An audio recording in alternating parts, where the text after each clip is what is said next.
បាទការប្រកួតដ៏ជក់ចិត្តនៅក្នុងរាត្រីនេះគឺ Chelsea របស់ប្រទេសអង់គ្លេសត្រូវប៉ះគ្នាជាមួយនឹង Los Angeles របស់ប្រទេសអាមេរិកនៅវេលាម៉ោង 2 រំលងអាធ្រាត្រយប់នេះបងប្អូនណាហើយគឺជាការប្រកួតនៅក្នុងក្របខ័ណ្ឌ FIFA Club World Cup 2025 វគ្គចែកពូលបាទនៅក្នុងក្រុម D ជើងទី1បងប្អូនណាអញ្ចឹងយើងធ្វើការវិភាគបន្តិចទៀតនេះតើ Chelsea ជាមួយ Los Angeles តើក្រុមណាដែលជាអ្នកទទួលជ័យជំនះហើយតើ Chelsea មានឱកាសក្នុងការឈ្នះទៅលើក្រុម Los Angeles ប៉ុន្មានគ្រាប់ក្នុងជើងទី1នេះបងប្អូនហើយកាលពីនោះក៏មានការប្រកួតមួយដែរសំខាន់នៅវេលាម៉ោង 5 ភ្លឺបាទម៉ោង 5 ភ្លឺនេះគឺជាជំនួបគ្នារវាងក្រុម Benfica របស់ពុកតេហ្គាល់ត្រូវប៉ះគ្នាជាមួយនឹង Boca Juniors របស់អាហ្សង់ទីនបងប្អូនបាទអាហ្សង់ទីនប៉ះគ្នាជាមួយពុកតេហ្គាល់ទៀតបងប្អូនចាំមើលតើ Benfica ឬក៏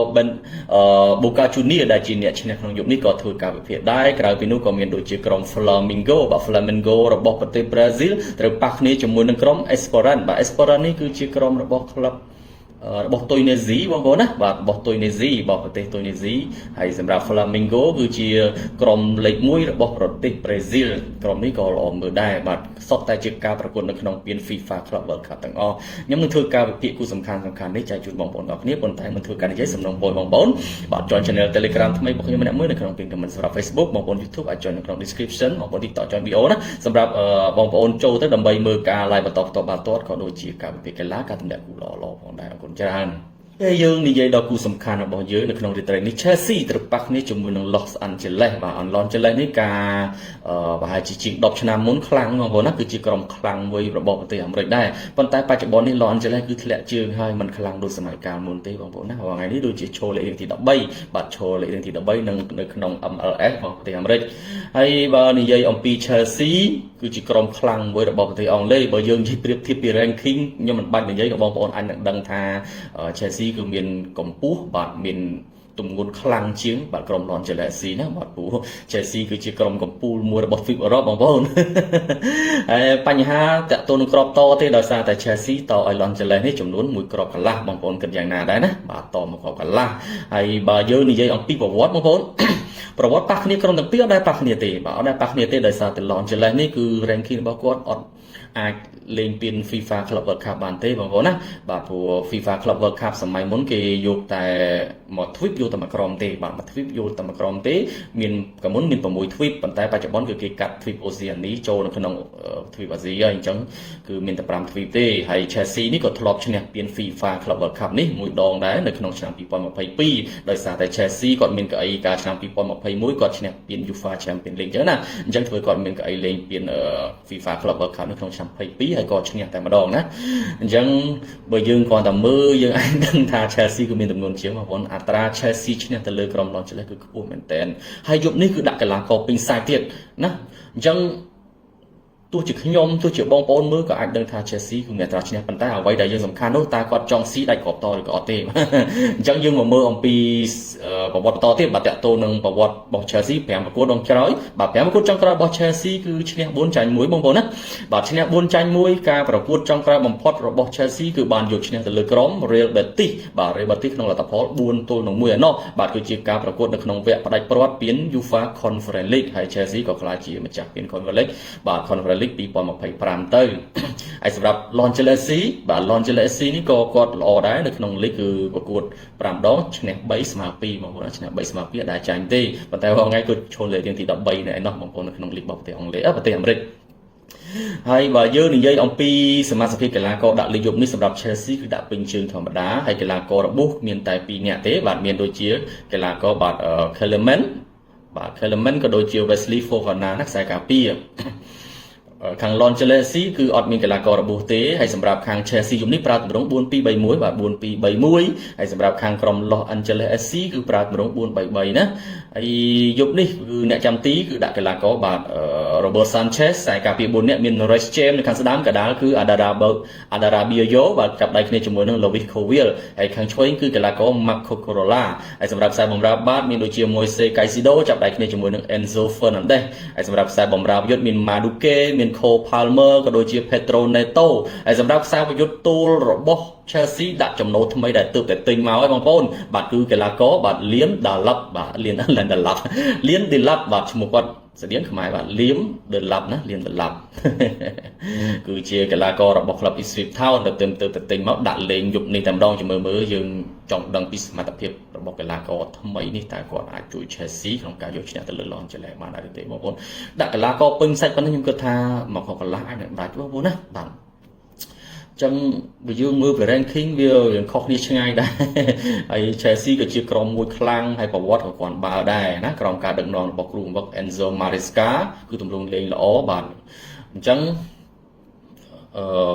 ធ្វើឲ្យ Chelsea នេះមានកៅអី UEFA Champions League អូតូបាទហើយឈ្នះពានបាទ Conference League ទៀតបាទដោយការថ្មីនេះគាត់បើសម្រាប់ Chelsea ណាបងប្អូនអញ្ចឹងយប់នេះបាទប្រព័ន្ធលេងរបស់ Chelsea គឺមានភាពជាក់លាក់បាទនិយាយទៅចង់រដូវកាលនេះគឺ Chelsea រៀងគាត់បើបាទមើលដើមរដូវកាល Chelsea ធ្វើល្អពាក់កណ្ដាលរដូវកាលគឺរៀងធ្លាក់បន្តិចបាទធ្លាក់ទម្រង់ប៉ុន្តែចង់រដូវកាល Chelsea ងើបល្អមកវិញណាបាទងើបល្អមកវិញអញ្ចឹងយប់នេះគឺមានអត្រាឈ្នះទៅលើក្រុម Los Angeles FC ទៀតបងប្អូនណាបាទយើងចង់ឃើញពីសមត្ថភាពកីឡាករបាទដុល្លារតែទិញបាទ Pedro Neto កំពុងតែឡើងជើងខ្លាំងបាទខណៈពេលដែល Cole Palmer នេះធ្លាក់បន្តិចហើយបងប្អូនណា Cole Palmer ធ្លាក់បន្តិចហើយ Madueke រត់លឿនញាក់ល្អប៉ុន្តែការក្រោះបាល់ដូចជាមិនសូវល្អប្រហែលទេបាទខណៈពេលដែល Moise Caicedo គាត់ការពារមាំគាត់តែលេងតំបន់ក្រោមច្រើនជាងឡើងលើ Enzo Fernandez បាទពីច្រើនបាល់របស់គាត់ក្រោះល្អរត់លឿនហើយការញាក់ញ័រ skill របស់គាត់មានទាំងអស់ណាបងប្អូនអញ្ចឹងយើងសរុបមកវិញបាទសម្រាប់គូនេះខ្លីៗគឺ Chelsea ខ្ញុំនឹងទូទាយថាឈ្នះទៅលើក្រុម Los Angeles ក្នុងលទ្ធផល3-0បងប្អូនណា3-0គូនេះណាអញ្ចឹងបងប្អូនគិតយ៉ាងណាដែរនេះជាការទូទាយរបស់ខ្ញុំដោយសារតែវា Los Angeles នេះ ranking ទាបដែរអញ្ចឹងយើងពិបាកនឹងវិភាគណាបាទដោយសារបើសិនជាមានប្រវត្តិប៉ះគ្នាច្រើនដូចជាគូនៅក្នុងអង់គ្លេសបាទប៉ះប្រហែលគ្នាទៅយើងស្រួលណាយើងស្រួលនេះដល់ពេលគូនេះវាខុសគ្នាពេកបាទមួយខ្ពស់មួយទាបពេកអញ្ចឹងគូនេះខ្ញុំ recommend ថា Chelsea នឹងយកឈ្នះទៅលើ Los Angeles FC ក្នុងលទ្ធផល3-0បើ2-0 3-0បានតែក៏តបងប្អូននឹងវាយ Chelsea បានក្នុងទីត្រៃនេះបងប្អូនណាអរគុណច្រើនយើងនិយាយដល់មួយគូទៀតបាទតាក់ទងនឹងក្រុមអាសង់ទីនប៉ះគ្នាជាមួយនឹងក្រុម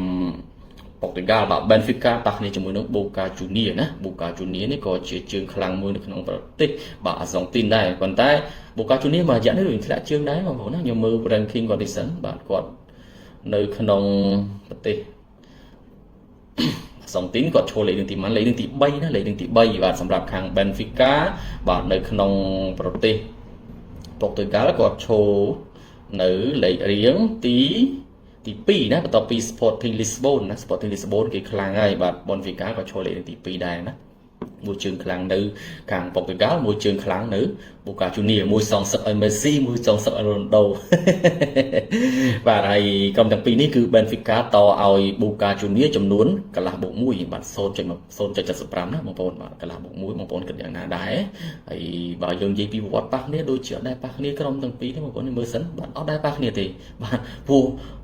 មួយនៅខាងអាមេរិកឡាទីនមួយនៅខាងអឺរ៉ុបកម្រប៉ះគ្នាណាបងប្អូនដោយសារតែណាមួយ Boca Juniors នេះគាត់ក៏មាន ranking ក្នុងការលេង FIFA Club World Cup ដែរអញ្ចឹងមិនងាយប៉ះគ្នាទេបាទងាយប៉ះគ្នាទេហើយបើយើងនិយាយពី Benfica គេធ្វើល្អនៅក្នុងប្រទេសប៉ុកទីហ្គាល់បងប្អូនឈ្នះ1បាទឈ្នះ2ឈ្នះ3ស្មើ2អត់ដែលចាញ់ទេណាបងប្អូនហើយសម្រាប់ Boca Juniors បាទ5ប្រកួតគឺមើលចាញ់1បាទឈ្នះ1ឈ្នះចាញ់2បាទឈ្នះ2ស្មើ2ឈ្នះ2ចាញ់2ស្មើ1បងប្អូនណាសម្រាប់ Boca Juniors បាទអញ្ចឹងតើតងវត្តអត់ប៉ះគ្នាទេយើងមិនដឹងនិយាយថាម៉េចហើយបើនិយាយពីកីឡាករយប់នេះដាក់ពេញសាច់រៀងៗខ្លួនតែម្ដងបងប្អូនណាដាក់ពេញសាច់រៀងៗតែខ្លួនតែម្ដងប៉ុន្តែយ៉ាងណាក៏ដោយខ្ញុំនៅតែមានទំនុកចិត្តទៅលើក្រុមអឺរ៉ុបច្រើនជាងដោយសារអីដោយសារតែខ្ញុំវិភាគបាល់ខ្ញុំតែងតែមើល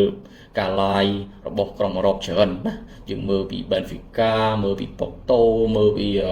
ក្លឹបធំៗរបស់អង់គ្លេស Portugal ក៏ដូចជា Espagne អីចឹងជាដើមអញ្ចឹងយើងដឹងវាច្រើនបាទដឹងវាច្រើនប៉ុន្តែសម្រាប់ Boca Juniors នេះខ្ញុំអត់ដែរតាមដានទេអញ្ចឹងមិនដឹងថាទម្រង់លេងរបស់គាត់បែបណាដែរបងប្អូនណាប៉ុន្តែយើងមិនត្រូវមើលងាយទៅលើ Boca Juniors ទេជាយើងមិនសូវជាបានតាមដានគាត់ក៏ដោយពូក្រុមនេះក៏ជាក្រុមជើងខ្លាំងមួយរបស់ប្រទេសអាសង់ទីនដែរបាទបាទអញ្ចឹងសរុបសេចក្តីមកបើតាមគំនិតរបស់ខ្ញុំចិត្តរបស់ខ្ញុំដោយសារតែខ្ញុំគ្រប់គ្រងបាល់ទាត់នៅអឺរ៉ុបអញ្ចឹងខ្ញុំគិតថាយប់នេះBenfica គឺមានទម្ងន់ជាង Boca Juniors បងប្អូនណាបាល់នេះអាចនឹង Benfica យកឈ្នះទៅលើ Boca Juniors ក្នុងលទ្ធផល2-1ឬ2-0ណាបងប្អូនអាច2-1ឬក៏2-0អានេះជាការគិតរបស់ខ្ញុំបងប្អូនណាប៉ុន្តែ Benfica នឹងអាចឈ្នះបើមិនឈ្នះកន្លះក៏ឈ្នះដាច់ដែរសម្រាប់គូនេះហ ហើយបើយើងនិយាយអំពី Flamengo បាទ Flamengo របស់ Brazil ទៅប៉ះគ្នាជាមួយនឹង Esperance បាទ Esperance របស់ប្រទេសតុយនេស៊ីបាទ Flamengo នេះក៏ខ្ញុំធ្លាប់តាមដានខ្លះៗដែរក៏ជាជើងខ្លាំងមួយដែរបងប្អូនណាសម្បូរដោយកីឡាករល្អៗរបស់ Brazil បាទអញ្ចឹងតមកកន្លះទៅលើ Esperance ណាសម្រាប់គូនេះខ្ញុំ recommend ថាបងប្អូនអាចនឹងលេង over 2 កន្លះបូក 3 បានបងប្អូនណា2 កន្លះបូក 3 ប៉ុន្តែបើសួរថាក្រុមណាឈ្នះខ្ញុំគិតថា Flamengo នឹងឈ្នះក្នុងរាត្រីនេះបាទអាចនឹងវាយមកកន្លះក៏បានដែរបងប្អូនប៉ុន្តែខ្ញុំគិតថាបើលេង2 កន្លះបូក 3អាចនឹងល្អជាងបាល់នេះអាចនឹង3 ទល់នឹង 1 2 ទល់នឹង 1អញ្ចឹងណាបងប្អូនណាបាទ2 ទល់ 1 ឬ 3 ទល់ 1ប៉ុន្តែ Flamengo គឺជាអ្នកឈ្នះនៅក្នុងរាត្រីនេះបាទខ្លីៗទេដោយសារតែរាត្រីនេះមិនសូវជាមានគូលេងច្រើនបងប្អូនណាមិនសូវជាមានគូលេងច្រើនហើយមានតែ Chelsea មួយទៀតដែលជាគូឯកដល់អញ្ចឹងខ្ញុំមិនដឹងត្រូវវិភាគបែបណាទេថ្ងៃស្អែកខាងស្អែកនឹងមានគូល្អៗបន្តទៀតអូខេខ្ញុំជូនជាតម្រុយបាល់3គូសម្រាប់យប់នេះហើយក៏មានការទម្លាក់គូលេងបាល់ថ្ងៃផងដែរបងប្អូនដែលចូលចិត្តវិនិយោគបាល់ទាត់អាច join channel Telegram របស់ខ្ញុំទៅដើម្បីមើលការ live បន្តផ្ទាល់បាល់ទាត់ក៏ដូចជាបាទការទម្លាក់គូល្អៗពេលថ្ងៃពេលយប់អីនៅក្នុង channel Telegram ពិសេសគេរបស់ខ្ញុំណាបងប្អូនបាទ join ម្នាក់មួយទៅបាទអរគុណច្រើនបាទ3គូសម្រាប់រាត្រីថ្ងៃច័ន្ទនេះបងប្អូនណាថ្ងៃច័ន្ទឈានចូលថ្ងៃគៀព្រោះវាមានគូខ្លះលេងថ្ងៃគៀពេលព្រឹកបាទម៉ោង5ម៉ោង8អញ្ចឹងទៅបាទគូទី1ខ្ញុំ recommend ឲ្យបងប្អូនវាយ Chelsea តែម្ដងបងប្អូនណាវាយ Chelsea មកកកន្លះដាច់តែម្ដងបាទគូទី2វាយ Benfica បាទ Benfica វាយកន្លះបូក1បាទគូទី3គឺ over Flamengo នេះឯងបាទ2.75 ឬក៏2 កន្លះបូក 3ណាបញ្ចាំម្ដងទៀតទី1គឺវាយ Chelsea ទី2វាយ Benfica ទី3គឺ over Flamengo បាទ2 កន្លះបូក 3អរគុណច្រើនអញ្ចឹងមានតែប៉ុណ្្នឹងទេបងប្អូនបាទអរគុណហើយកុំភ្លេច join follow បាទ follow page ពិភពកីឡាក៏ដូចជាបាទ subscribe នៅ channel ពិសេស KX នៅក្នុង YouTube ផងដែរអរគុណច្រើនសូមគោរពលា